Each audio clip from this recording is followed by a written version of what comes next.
তোর কি আমার চরিত্র এতটাই খারাপ নয়? দাদা, এই কেসের পুরো তদন্ত তুই করিস? যে আমাকে কেউ ডাকছিলেন? হ্যাঁ স্যার, এটা আপনি মুখলাপুর কি জবানে কোনো ঠিক ঠিকানা নাই? আসলে আপনার চোখের গভীরতা এত যে ওই জায়গায় আমি পাই না ঠাই। আপনার চোখের দিকে তাকাইলেই সবকিছু ভুলে যাই।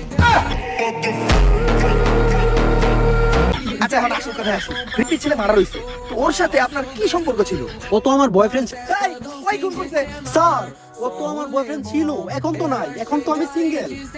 তুই হুদাহুদি ওরা সন্দেহ করছিস? তুমি শুনছিল তখন তোমার ওর ভিতর কি কি হয়েছে? তুই ধরেন প্লিজ। ওই আর কি ধরো রে। স্যার, আমি তো ফোনের মধ্যে কিস করছিলাম। না, তুই হুদাহুদি ওরা সন্দেহ করছিস। ওর সাথে আমার শেষ কথা হয়েছিল আমার বিয়ে হয়ে যাওয়ার আগে। তোরে কইছিলাম না আমি ওই আসল আসামি? আপনারা যে আমাকে ধরতে আসছেন, আপনারা জানেন কার সাথে আমার বিয়ে হয়েছে? কেউ ও হলো সেনাবাহিনীর কর্নেল। তাই গেল। আর চাকরি বাছাইবার চাইলে আয় করেন। আসসালামু আলাইকুম ভাবি।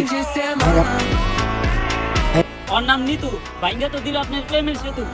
নারী কত সুন্দর ছলনা করে রে, ছলনার জন্য নারী সেরা রে।